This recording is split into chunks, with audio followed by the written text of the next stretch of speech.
I'll make my presentation for the GERPISA International Symposium. This is a joint paper with Sekai Kida. Yeah, I refer you to our full paper. These slides kind of are a little bit thrown together at the last minute, so the paper is a better reference, but let's move on. So it's about leadership and management of the dealer Gemba. So that's the dealership showroom and how that's managed in a shrinking Japanese auto market.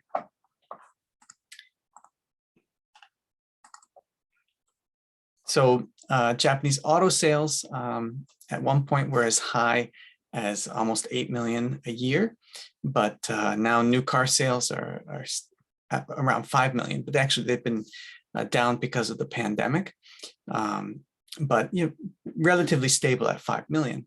Yet this is quite a bit off the peak, and because of that, there's been a need to do restructuring and efficiency improvements, and so TPS and other ways of improving efficiency have been introduced in Japanese auto dealers, and yet in these last couple of years, we've seen some big scandals with quick vehicle inspections with falsified results, including in Toyota dealerships. And, probably it's related, although this certainly needs more investigation. Anyways, we want to understand the current state of the automotive dealer Gemba, the showrooms and service departments, and particularly we want to see if we can measure organizational capabilities there. Here's the Japanese auto market of the last 15 years. And you can see the last couple of years are down. But if you actually remove the last 2 years, it really comes flat, just about 5 million. Literature review. So just in general, the Japanese auto market has been studied, but certainly not getting as much attention as the Japanese automakers, and TPS and the productive capabilities of the Japanese automakers is often the subject of study. Certainly Toyota first of all, but there has been some talk about the role the Japanese dealers have played and play, but it's relatively underexplored. So we'd like to investigate that. And we looked at the literature on sales management, and we can see how there's a positive effect of attracting new customers and maintaining existing customers. But at the actual sales outlet level, there hasn't been much research. It tends to be at the company level. And so we wanted to go to the Gemba, where the actual sales transaction takes place. Research in Japan on the dealers has found that the head of the dealership, the showroom, the head of the showroom plays an important role. So we're focusing on that head of the dealership, and we'd like to see how the leadership of the dealership head and also formalization of work, for example, like through a TPS, how that affects performance of sales outlets. Our model, it's a simple model here. It's just looking at various items from the literature and seeing how those affect sales performance. Of course, controlling for various variables and also dummy variables for the different brands. So we distributed a paper-based questionnaire at the end of 2021, and we distributed to 3,600 sales outlets, showrooms in Tokyo and the areas around Tokyo. And we got 18% response rate, but in the end, we could only use about 13% of the 3,600, only about 13% usable responses. And we did multiple regression analysis. So just some general descriptive results. If we look at the segments, you can see how we grouped the dealerships into segments. So full line, niche, micro, and luxury. Micro means K cars, which is they don't only sell K cars, but predominantly sell K cars. which are smaller 660 cc displacement engines, and they have limitations on their length and height. And so they're much smaller cars.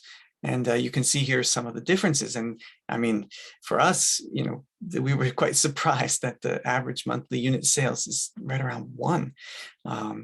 And monthly unit sales per salesperson, you know, still 3, 4. Seems quite low. And I think that's also suggesting that we're going to see ongoing restructuring in this market. And it's quite unsustainable at this level. And you can also see the ratio to corporate customers with luxury quite high. And also, yeah. So anyways, I'll just move on. And then that was by segments, but here we can see the actual different brands and the variation within each segment.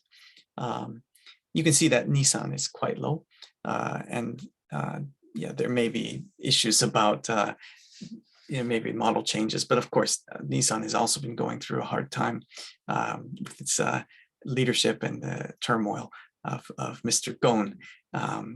So that may be playing a role here too. Okay, so just some descriptive data here.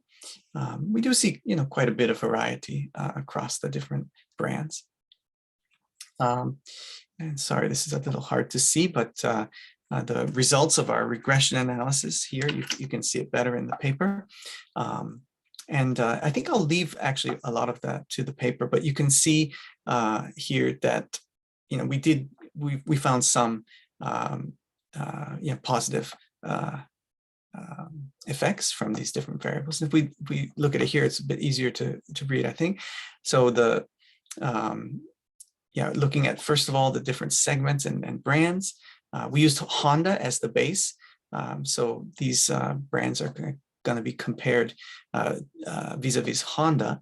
So, luxury, we do see better sales performance per salesperson for luxury.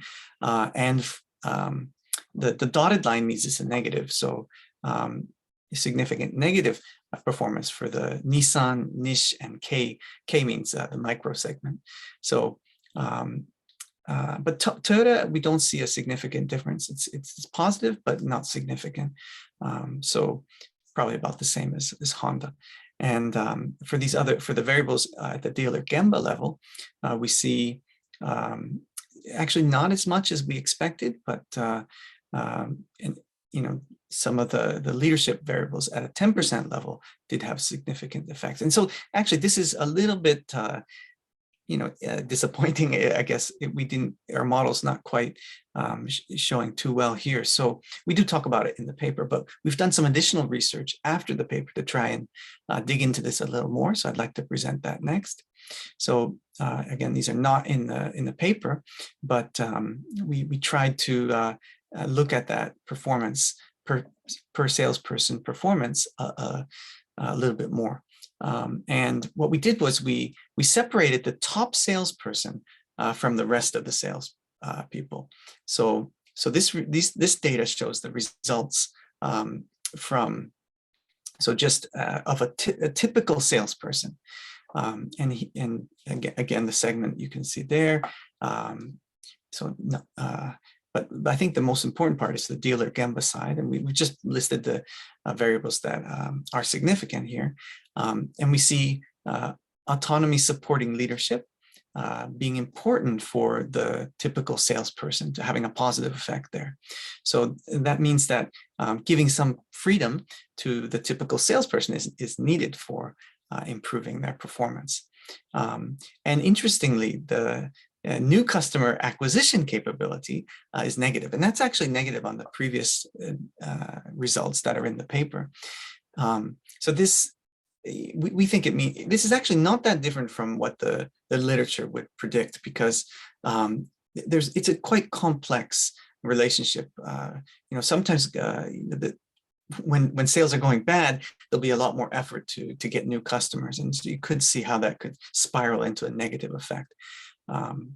And then finally, for job role formalization, so this would be kind of rigid rules for tasks, and that has a negative effect on sales per typical salesperson. And then on the next slide, we show the results for the top salesperson. And here, the only one that is positive, the only significant variable and also positive is controlling leadership. And this is so kind of a strict, the head of the showroom, strictly controlling the salespeople. And so why is this positive for the top salesperson? Well, it's probably the case that this top salesperson is, the star of the showroom. And so they're going to have a lot of discretion. And what this probably means is that the dealer head is kind of keeping maybe the other salespeople from affecting, negatively influencing the top salesman, or actually probably helping, getting the other salespeople to help that top salesperson. So maybe a little counterintuitive, but I think it does fit with the reality in many showrooms. So moving on to the discussion. So we found differences across the segments and brands. So this suggests, Xu et al. 2017 found that, that both the manufacturer and the dealer are important for getting customer intention to switch brands. But our results shows that both the manufacturer and the dealers, and that's kind of together in that brand variable, are important for sales performance, not just the intention. Also, for some characteristics of each brand, we can see here that Toyota and Honda are better, as I mentioned, and but interesting, you can see the OEM capital relationship. So, the majority of Nissan showrooms have a capital, so they're at least partially owned by Nissan headquarters. So maybe that's what also is causing the job role formalization to be quite high, which we did find to be quite negative in the performance results. So that may it may be an interesting finding, to something we want to look into more.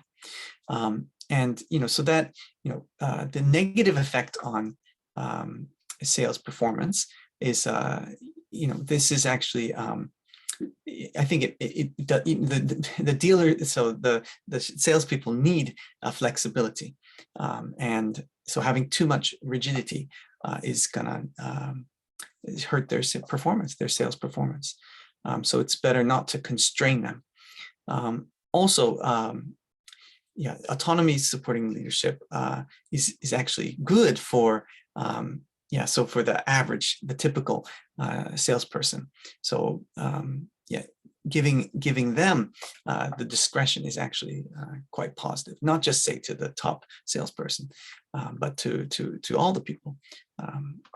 And in conclusion, so we see here that I think we got some insight into the typical, or the situation of this rather severe situation of the Japanese auto dealers, and also their efforts, as well as the manufacturers' efforts to those explain sales performance. And maybe from that result of the Nissan side, that manufacturers supporting managerial transformation of dealers, but they have to be aware that sales activities and manufacturing activities are of course quite different. So job formalization, which may be very helpful in a factory, especially on the line, although there would be discretion, of course, off the line for like Kaizen activities, but on the line, job formalization and role formalization is quite good. But in a dealer gemba, more flexibility is needed on the line meaning in the actual sales activities. So I think, just taking TPS and applying it to dealers is maybe not an effective approach to improving performance. And then finally, the last point here. Empowering the ordinary salespeople and not necessarily the top salesperson, because they're going to be quite empowered to begin with, may be more effective. So yeah, I think that's it. And that's not in English, so I'll just leave it here and look forward to discussion when the conference starts next week. Thank you for listening.